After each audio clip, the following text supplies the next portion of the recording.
Добро вечер. Граѓанското движење за одбрана на Македонија одржа трибина во Крива Паланка. Како на претходните организирани трибини, активистите и членови на оваа здружение потсетија и порачаа дека суверенитетот на Република Македонија произлегува од граѓаните и им припаѓа на граѓаните, а власта во демократските држави се добива и губи на избори. Од Крива Паланка се јавува колегата Ивица Стојановски. На сплотеност и обединетост вечерва и во Крива Паланка апелира од граѓанското движење за одбрана на Македонија. Новинарот Миленко Неделковски, драматургот Братислав Димитров, политичкиот аналитичар Александар Пандов и професорот на правниот факултет Александар Климовски говореа на јавната трибина посветена на актуелниот политички амбиент во државата, активностите на власта и на опозицијата, како и на соработката со странски разузнавачки служби. Името, идентитетот, историјата, како и целовитоста на Македонија не треба да се ставаат на коцка. Заедно да го одбраниме македонското единство и здружени конечно да постигнеме национален консензус, порачаа учесниците на трибината од Крива Паланка. Граѓаните дадоа своји мислења за одбраната на Македонија и македонскиот народ, држава и идентитет, како и силна поддршка на ставовите изнесени од излагачите на трибината. Кривопаланчани ја наполнија големата сала во Националното установа Центар за култура, а претходно својата поддршка ја изрази со подпис на петицијата со иницијатива на лидерот на опозицијата Зоран Заев да му се суди за велепредавство. Собрани беа околу 500 и во продолжение се очекуваат 1000, кои ќе бидат дел од 14.000 собрани подписи досега. Граѓанското движење за одбрана на Македонија досега одржа трибини во неколку градови во Македонија, меѓу кои Битола, Велеч, Штип, Куманово и Кавадарци. Преку ваквите трибини со граѓаните низ целата држава, Граѓанското движење за одбрана на Македонија ќе се потруди да ги промовира своите позиции. Од движењето ги повикуваат истомислениците да им се придружат во одбрана на македонските интереси и противењето на загрозувањето на слободата и приватноста на граѓаните преку прислушување од страна на странските разузнавачки служби. Во меѓувреме, поддршката за движењето во сите градови и натаму се зголемува, граѓани од сите општествени сфери се приклучуваат на иницијативата. Повеќе за трибината на граѓанското движење за одбрана на Македонија во Крива Паланка со изјави на говорниците и посетителите во утрешните информативни појаси на КТВ. Започна санацијата на асфалтните оштетувања. Граѓаните делумно задоволни велат дека потребно е побрзо да се санираат дупките на улиците. Во меѓувреме, иако скоро беше поставен семафор на крстосницата на булеварот Октомвриска револуција, во вчерашна сообраќајка турнат е еден од семафорите, така што оваа раскрсница повторно функционира без семафор. Од општина Куманово информираат дека за одржување на семафорите годишно одвојуваат над 1 милион денари.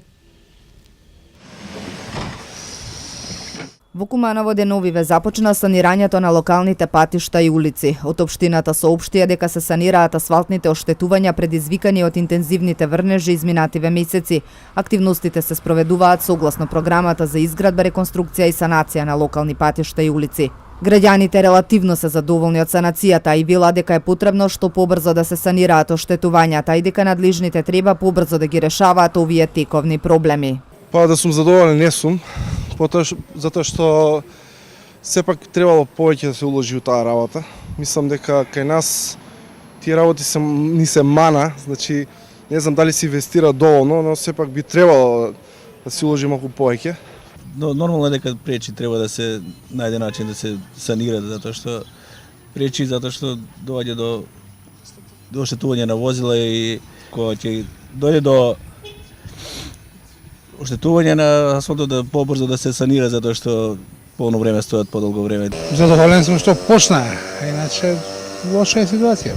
Лошо реше сообраќајот, дупки колку сакаш и така да подобро да нема кај да го ставиш автомобилот. Улици су катастрофа. Сваки први по 200 еври идев само за авто за да го направиш предница тие работи. Баш ја где станувам има 35 метара веќе години, преку 5-6 години чекам. Не е направлено, а све е исплатено у комуналија. Санацијата соопшти од општината ќе се спроведува на наредниот период, почнувајќи од централните градски улици и движејќи се кон периферијата и приградските населби. Од општина Куманово информираа дека од претходниот тендер има останато уште 750 тони асфалт за санација на патиштата. Во меѓувреме деновиве беше поставен и семафорот на крстосницата на булеварот Октомвриска револуција кај Реонскиот пазар. Семафорот беше турнат од силниот ветер при невремето што го зафати градот кон крајот на јануари. И само што беше поставен вчера, објавија граѓаните на на социјалните мрежи, а воедно потврдија Титна помош Куманово. При сообраќајна несреќа голф се забил во еден од вертикалните столбови и го турнал, така што семафорите на оваа важна крстосница повторно не функционираат. Од општина Куманово информираат дека на месечно ниво издвојуваат околу 102.000 денари за одржување и отстранување на дефектите на семафорите на подрачјето на општината, што значи дека на годишно ниво се одвојуваат околу 1.224.000 денари за одржување на 12 семафорски раскрсници во градот.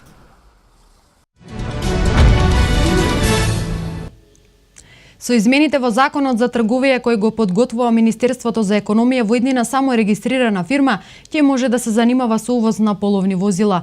На овој начин ќе се спречи нелојалната конкуренција, ќе бидат подмирени давачките кон државата и на крајот граѓаните ќе купуваат проверени возила кај овластени дилери. Со позитивните законски измени ќе се стави ред во автомобилскиот бизнис, сметаат од регистрираните фирми за увоз на половни возила. Во тек е подготовката на новите измени на Законот за трговија со кој ќе биде уреден увозот на половни возила.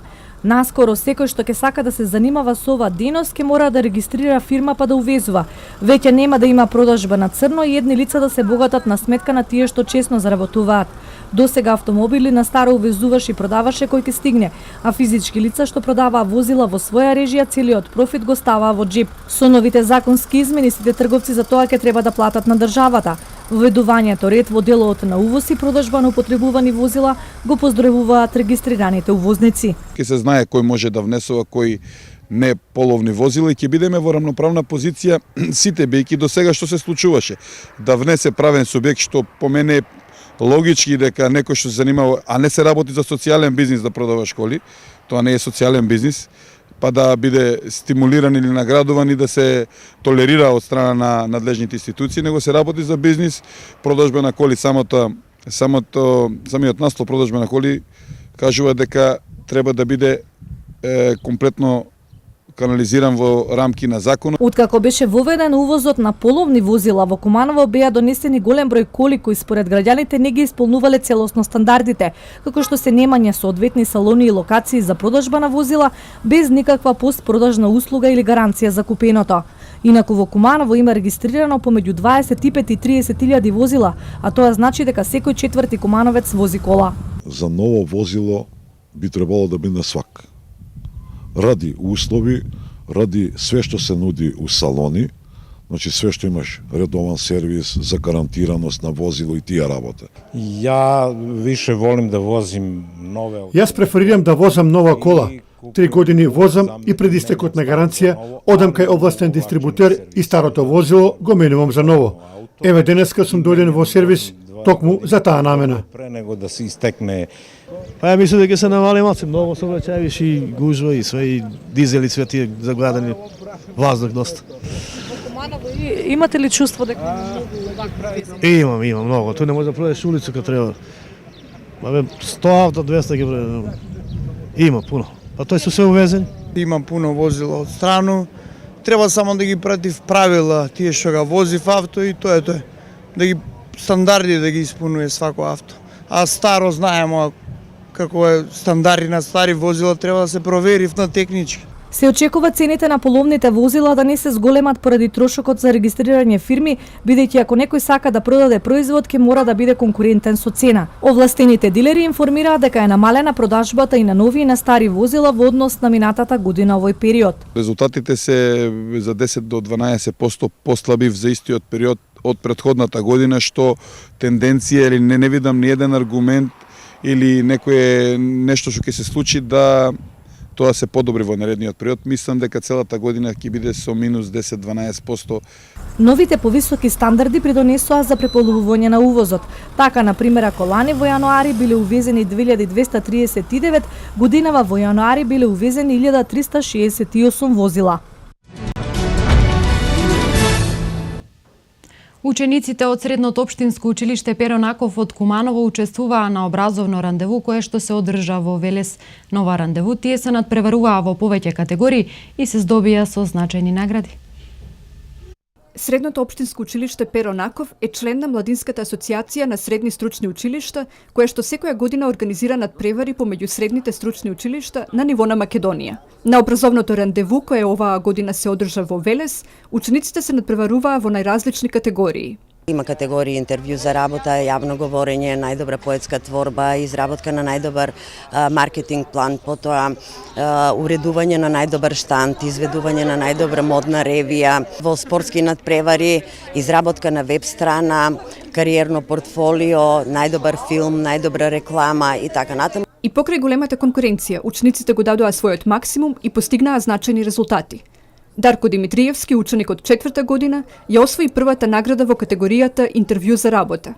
Ово направление вклучуваше подготовка на CV, мотивациони писма и препораки од работодавци и испрашување од комисијата, од точна комисија на самиот ден на надпреварувањето. Значи интервјуто за работа траеше 10 минути, беа поставени околу 10 до 15 прашања тоа интервју. Сите прашања беа поврзани со работното место, со работните односи и со информациите, односно податоците кои се наведени во моето CV за работа. Голема благодарност пред се до мојот ментор професорка Ивана Близнаковска и другите професори кои што ни пружија помош во изработка на документите и подготовката за надпреварувањето. Второ место добија учениците за најдобра модна ревија, како и учениците кои работеа на уредување на најдобриот штанд. Ние од текстилно-кожарска струка на масум се представивме со модна ревија, која што беше изработено од учениците. Од 4-та година конфекцијски техничар ги сошија фустанчињата, а од техничар за дизајн на облека од 2-та и 3-та година ги дизајнираа по нивна желба и креативност и талент. Иницијата навистина беше голема, настапуваа околу 25 средни училишта на овој надпревар. Ние не очекувавме ваков успех и затоа земавме второ место, бидејќи за нас ова навистина е голем успех, па се надеваме дека наредната година со уште поголем успех ќе сме на оваа пат. Ние се представивме со изработка на нашиот штанд и со што освоивме второ место. На штандот изработивме промотивен материјал со кој ги представивме струките во нашето училиште и со така изработивме макета на нашето училиште. Во категоријата изработка на маркетинг план, учениците освоија трето место. ВДС нашиот маркетинг план беше за производство на млеко и млечни производи од магарешко млеко. Ваков производ во Република Македонија не е застапен, додека во Србија има ваков вид на производ и е многу успешен. Одговорните во училиштето се многу задоволни од своите ученици, кои исто така се задоволни од она што го покажаа на овој значаен надпревар. Сепак сите се надеваат дека следната година ќе постигнат уште посолидни резултати.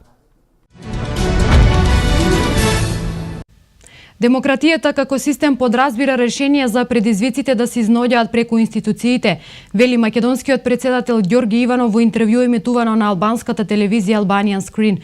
Коментирајќи ги актуелните случувања на македонската политичка сцена, председателот Иванов вели дека единствено преку институциите треба да се бараат решенија на актуелните предизвици. Шефот на државата Ѓорѓи Иванов во интервјуто вели дека кај нас опозицијата ниту сака да се врати во парламентот, ниту пак сака нови избори.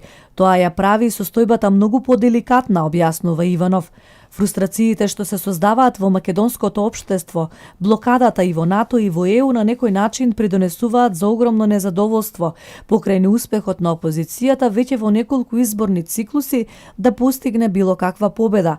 Демократијата подразбира да ги користиме институциите, пред се парламентот и сето она што го имаме изнесено во јавност, преку институциите на парламентот, процедурите кои постојат, согласно со уставот, законите, за да го постигнете она што го сакате, распишување на нови избори, вели председателот Иванов во интервјуто. Дополнително, според македонскиот председател, ситуацијата е усложната поради непризнавањето на неговиот легитимитет на дел од опозицијата, а со тоа е оневозможена и евентуална негова посредничка улога во надминувањето на кризата. Во оваа актуелна ситуација имаме изместување од таа практика и од тој обичај председателот да ја има таа улога, затоа што опозицијата не сака да го признае легитимитетот на институцијата председател и се обраќа директно до меѓународните фактори, вели председателот Иванов. Во однос на блокираното членство во НАТО, председателот Иванов побара почитување на меѓународното право, а коментирајќи ги перспективите во спорот за името по доаѓањето на Сириза на власт во Грција, македонскиот председател вели дека дава надеж фактот што оваа нова гарнитура не била вмешана во состојбите кои ги создавале претходните елити во Грција.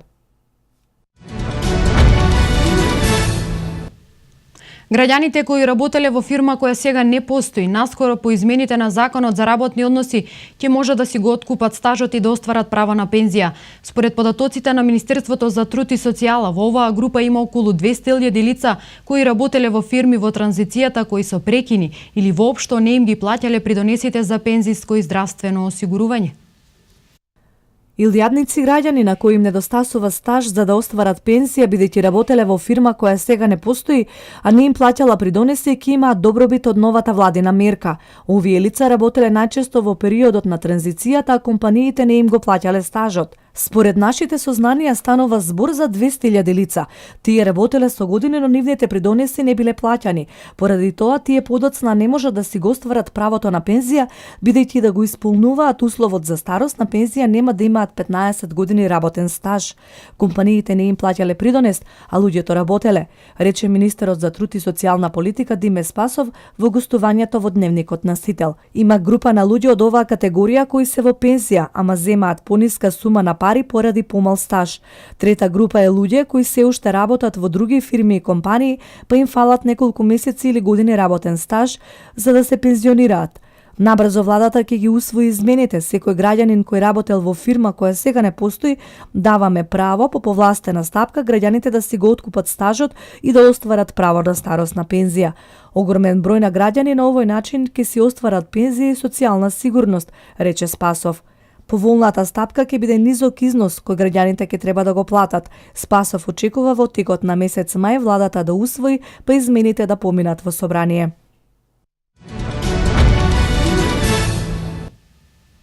Горивата ќе поскапат за 1,5 денар, одлучи регулаторната комисија за енергетика. Цената на бензините и дизел горивата од ноќеска на полноќ се зголемува за 1,5 денар по литар, одлучи регулаторната комисија за енергетика. Со одлуката се врши зголемување на рафинериските и малопродажните цени на нафтените деривати во просек за 4,94 денари, односно за 3,31%.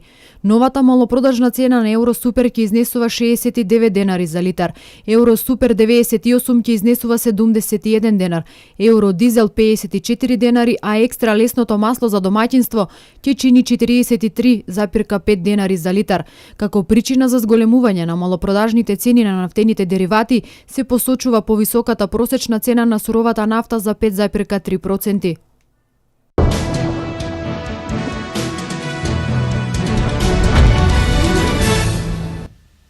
Француската царина заплени 2 тони кокаин, додека нејзиниот сосед Италија се бори со справување на имигрантите кои бегаат од Сирија.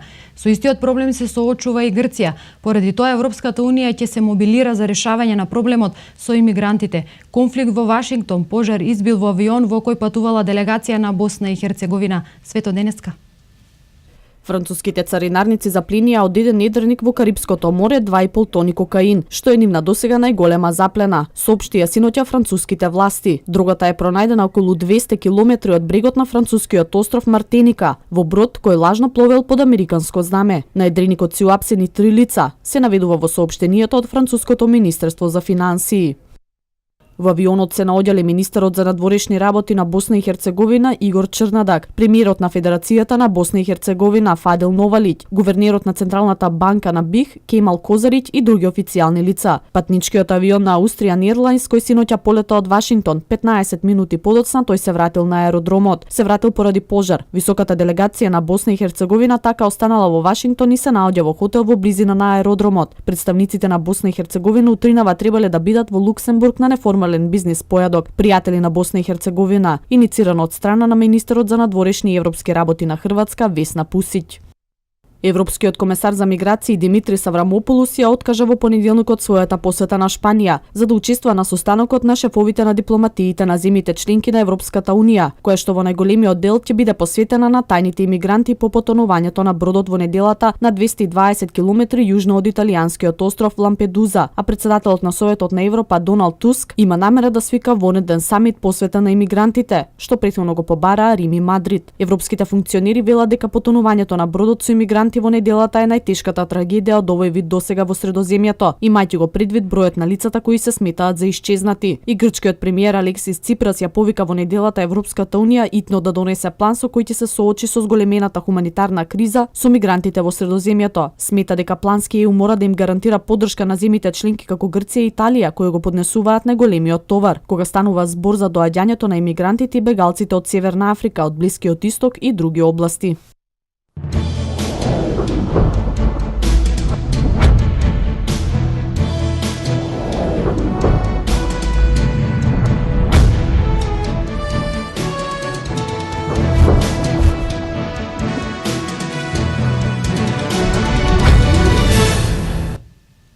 Заслужија навивачите во преполната сала да ги гледаат кошаркарите на Куманово како ја прикажаа најдобрата игра во оваа сезона на домашен терен. Во првиот надпревар од разигрувањето во Суперлигата, кумановци го совлада МЗТ Скопје со 99-90 и одлично го отворија овој циклус. Вака кошаркарите на Куманово ја прославија големата победа над МЗТ Скопје со своите верни навивачи, кои повторно беа шестиот играч на паркетот во преполнетата сала. Првото полувреме Куманово го одигра во голем стил, со одлична игра во нападот, во кој реализираа 54 поени. Во тие мигови целата екипа играше во транс и немаше слаба точка. Во вториот дел Куманово продолжи свој стил, добра и прецизна игра во нападот и целосна контрола на надпреварот.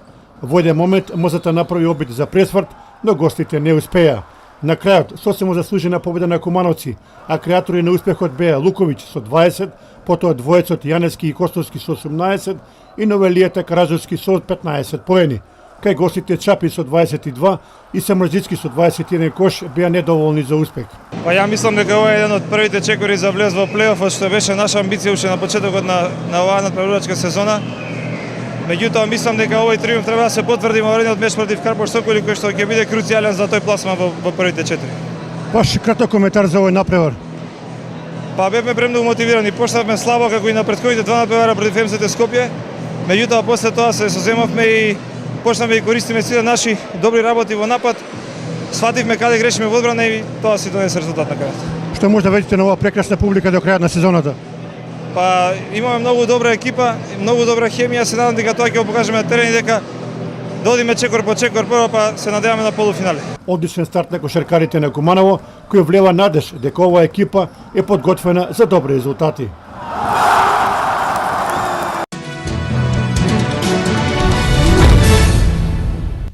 Ракометарките на Куманово незапирливо чекорат кон Суперлигашкото друштво. Под водство на новиот тренер Зоран Јосимовски остварена победа против Опчев Поле, Славјански универзитет од 32:26, која значи и прво место на табелата. Продолжува победничката серија на ракометарките на Куманово, кој на домашен терен оствари уште една победа, овој пат против просечната екипа од Свети Николе со 32:26. Новиот тренер на екипата Зоран Јосимовски е задоволен од своето деби на клупата на Куманово. Впечатоците се супер, задоволство е да се работи со млада и талентирана екипа со услови како што ги имаме моментално сега, вклучувајќи го и менаџерскиот состав и маркетиншкиот состав на екипата на Куманово, женската ракометна екипа на Куманово. Еве денеска забележавме една многу важна победа. Еден ваш краток коментар за овој напревар. Да, според очекувањата, како и сите што очекувавме, издвојувавме победа, задоволни од играва, задоволни од ангажирањето на играчиве, задоволни од атмосферава, така да се беше во најдобар ред. Што може да видите за следните напревари, иако сте реков кратко време во екипата, сега доаѓаат оние напревари каде што ќе се решава судбината на Куманово? Очекуваме уште подобра игра, посебно на гостински терени. Се надевам на подобра игра, како што реков, така да мислам дека не би требало да има проблеми и да издвојуваме победи во преостанатиот дел од првенствениот, во наредните надпревари. До крајот на првенството остануваат уште 4 кола, а Куманово веќе го трасира патот кон Суперлигашкото друштво.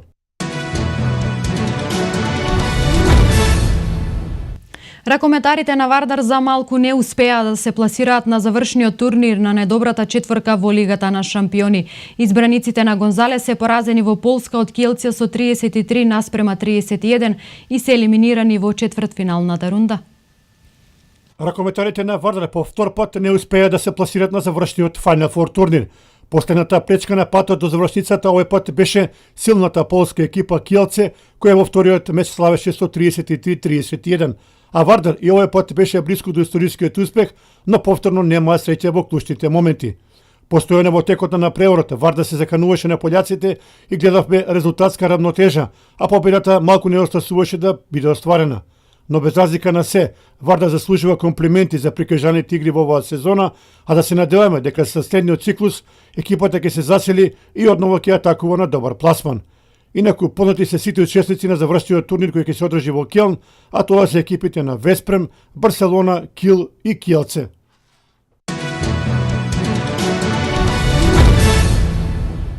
На меѓународната спортска сцена во центарот на вниманието беше тенискиот мастер во Монте Карло. Српскиот тенисер продолжува со својата доминација која трае подолго време. Во големото финале Ѓоковиќ го совлада Бердих со 2:1 во сетови и ја зголеми предноста во однос на Федерер. На престижниот мастерс турнир во Монте Карло, кој си реши за награден фонд од $5.400.000, српскиот тенисер ја потврди својата доминација. Победата над Бердих од 7-5, 4-6 и 6-3 му донесе недостижна предност во однос на поените, кој сега помеѓу него и Федерер изнесува рекордни $5.460. За триумфот во Монте Карло инкасираше $1 милион, а од почетокот на годината популарниот Ноле досега заработил $5.400.000. Следниот мастерс од серијата 1000 е во престолнината на Шпанија, Мадрид.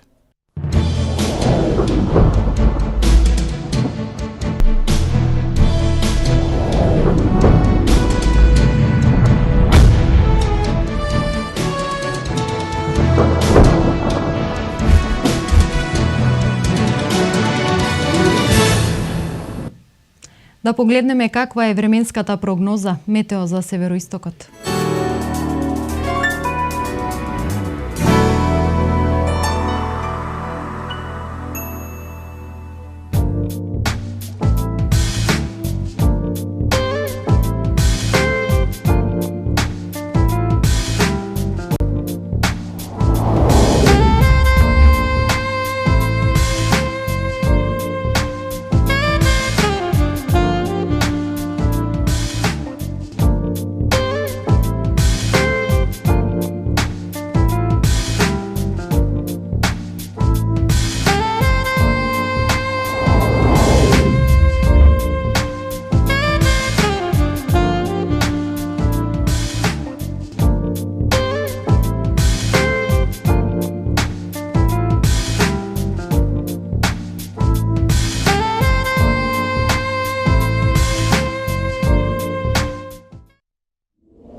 Ви благодарам на вниманието. Имајте убава вечер и секако останете со програмата на К3.